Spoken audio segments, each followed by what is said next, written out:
Hi and welcome back to Bedecked in the Burbs. Today we are going to be talking about 2024 trends, what to expect, what you're going to be seeing in stores, and how to incorporate them into your own life so that you can still look current, not stick out like a sore thumb, but stick out in a good way in the suburbs where we live. I mean, I don't know about where you live, but where I live is not on the cutting edge of fashion, but there are things we can do and things we can incorporate and have fun with in order to look current while we're still living in the suburbs. So that is what I'm going to talk to you about today. The first one is like girly elements to clothes, such as bows. Bows are gonna be big this year. Flowers on clothes I keep seeing flowers on the trends list. A lot of these trends this year are not really new to 2024. They're continuations of the previous years or whatever, or they're just always around. But you gotta be careful with florals sometimes because they can look dated. But I mean, this in particular, the trend is like 3D elements on clothes, but you're usually safe with a dainty floral, but some of the bigger florals, depending on the patterns and the colors, can look a little dated. But this is more specifically like ruffles, fringe, especially bows, and girly elements to clothing like that. This was, I remember this was like all I wanted to wear in like 2015, 2016, I feel like. I was all about pastels, all about lace, ruffles, millennial pink. Remember millennial pink? That's all I wanted to wear that year. And the funny thing is, it doesn't look good on my skin tone. So the Pantone, speaking of pastels, the Pantone color of the year is Peach Fuzz. So Peach Fuzz, the peach color is going to be in this year, which depending on your skin tone may not look good on you. It's not going to look good on me. Ice Blue, which I think maybe would flatter me more. I'm not sure, I'd have to try it. A more baby pink, like we're kind of leaving the Barbie pink last year and now we're going into like the more romantic pinks. And this is gonna excite my Jane Austen loving heart this year with all the pastels. I love pastel colors. I'm excited for Easter dresses already, but they don't actually look that great on me. So I'm going to maybe save it for an Easter and occasion dress. Accessories are always good, like if you want to buy pastels in a bag or in shoes. It's far enough away from your face that it's not really gonna matter if it works on your skin tone or not. If you are not into the girly stuff, if you are a girly girl, rejoice, that stuff is coming back in stores. I feel like it's kind of tapered off recently, or maybe I just haven't been looking for it, but it's coming back, get excited. If you're not into girly stuff, stick around. I have a lot of non-girly options for you to come. Sequins and metallics are not going anywhere. You'll still see sequin and metallic things in the coming year. Silver was huge this year. Gold will be coming back. Bronze, pretty much any metallic. Okay, I am wearing the next trend, and this is for the people who maybe aren't as girly, but you can incorporate girliness into this one too. Prep school. This one's a good one. For suburbia, you're not going to look too weird or out of place if you wear this trend, or if you wear any of the trends. Maybe this, I'm not exactly sure. The sequin and metallic one you may have to save for like date nights or going out with the girls.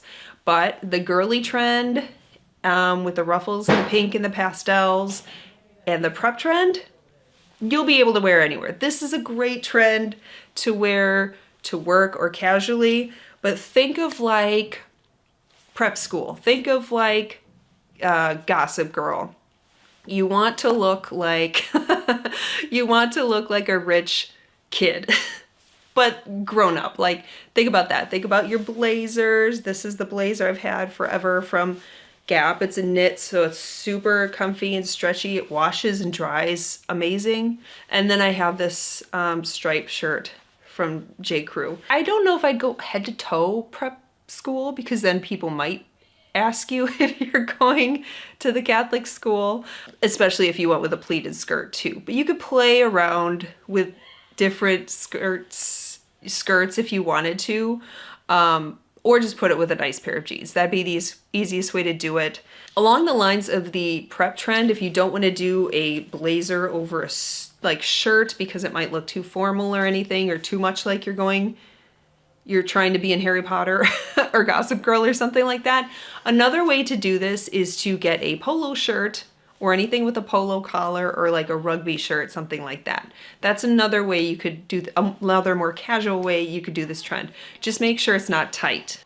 And if it is tight, for some reason, make sure you're wearing something looser on the bottom. Blazers and jackets have been oversized lately, and we are trending more towards tailored looks. So unfortunately, it's going to get harder to shop. I think you could still get away with wearing, you could absolutely still get away with wearing a slightly oversized blazer. I don't see oversized blazers too much in suburbia. The silhouette is trending more towards tailored stuff, not as oversized, so, but not tight. We are not going tight, except for a few exceptions, which I will mention later in the video. The power suit look is still in. Looking like a boss babe is still in. Try a matching suit or try some suit separates. So I don't know if I've convinced you to get a blazer yet, but if I haven't, I'm still gonna be working on it in the suiting trends video. But good news for those of us who just like to pick up basics and be comfortable and everything, basics are still in. Elevated basics are still in and probably always will be. I don't know if you've heard the term quiet luxury. You will always look chic if you have good basics that fit you well. And what I mean by fit you well in this time of fashion is fitted or slightly relaxed fit, not tight.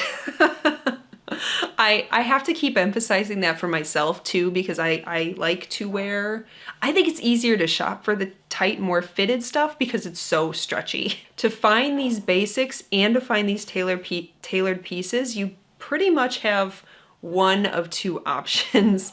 You can keep shopping till you find ones that fit you, or find a good tailor or seamstress and make the clothes fit you. That might honestly be the less stressful route. If you find clothes you like but they don't quite fit, have someone else make them fit, because you're not the problem, the clothes are. So whatever way is less stressful to you. If you already know someone who knows a good tailor or seamstress, maybe that's the route you want to go. If it fits perfectly, that's it. It's gonna look great on you, whether you spent $5 on it or $500 on it. And speaking of finding things at a lower cost, consider shopping secondhand. If you like lower heels, rejoice, kitten heels are back. And as far as patterns, you'll be seeing polka dots. Okay, so I mentioned earlier that tight stuff is not in. However, come summer or in the colder, like warmer climates, you might find that tight stuff is in, because hemlines are going back up. I feel like it's a 2022 trend video. They said micro minis, like mini skirts would be in. I haven't really seen it, and we probably won't see it here, so don't worry about it. But like little short shorts, little tight short shorts might be back. Like tap pants, basically, the little ones, and also like tights under shorts, which is a little triggering to me because in my fashion blogger, personal style blogger days, I definitely specifically remember wearing an outfit with shorts, kind of like tailored shorts, tights, awesome tights, by the way. They were Missoni for Target. They were like these brown textured pattern tights. They were awesome.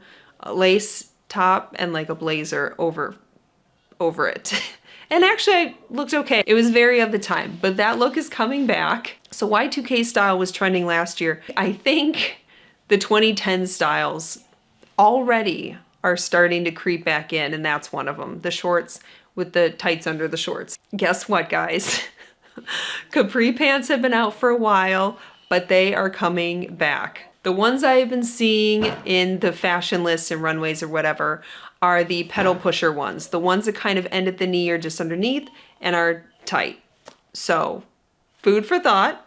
That's the thing. I mean, if you have pieces you really like and are really holding up well, maybe store them away because they're probably going to come back, or shop secondhand because these things have already happened. I should do that more. I really like watching the thrifting videos because they're so interesting, like the things people find. I just don't do it as often, especially for pants, because like I'm gonna find tall pants thrifting is probably not gonna happen. Anyway, so those are some of the trends that I wanted to mention. And I think some of these are gonna be really easy to incorporate. Just keep in mind that fit is the most important thing. Nothing should be too tight. And if it's oversized, it's gotta look intentional, not sloppy. So keep looking, don't get discouraged, and if you are prone to discouragement, maybe find a good tailor or seamstress. I have not found one. If you've watched my video of when I bought a suit, I am still on the hunt. I hope this helped in navigating the 2024 trends. Just enjoy it, play with some things you maybe haven't before. Maybe make some small tweaks, maybe go into your closet and take out the things that you've had the whole time that are now trendy again. That's always kind of exciting and kind of weird. But I mean, that's the nature of trends in fashion. Comment below on any trends I may have forgotten that you've seen, or which of these trends resonated you, whether in a good way or in a bad way, or any you have questions with. And if you like this video, please hit the thumbs up. Consider subscribing and turning on those post notifications so you can be alerted right when I post a new video. Thank you so much for watching Bedecked in the Burbs. I will see you next week. Bye.